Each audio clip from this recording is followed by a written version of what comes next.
Hey, it's Jessica Herman with Great Georgia Realty. Deb Hagan and I sat down with Jonathan Young from Citizens Bank. Check out our latest Keeping It Real Estate.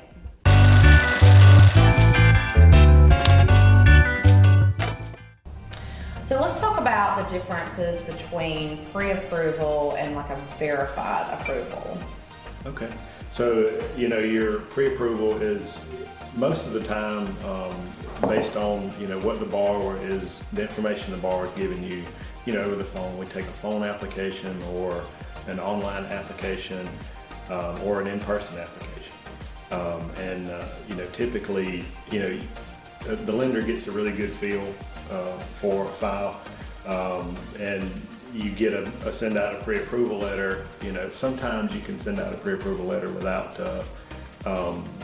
getting all the required documentation, but you can get pieces of it.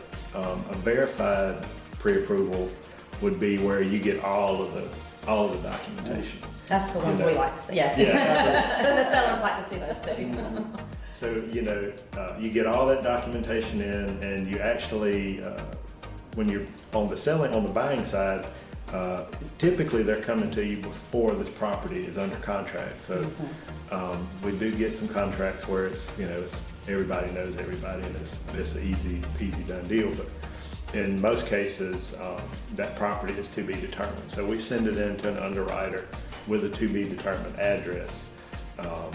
Or send it to the scenario desk at our lending, one of our lending partners, and that information comes back to us, and they're like, oh, this is good, and then that would be considered a verified pre-approval. Okay. They run it through the automated underwriting system, and it gets the feedback certificate. And what's the turnaround time for something like that?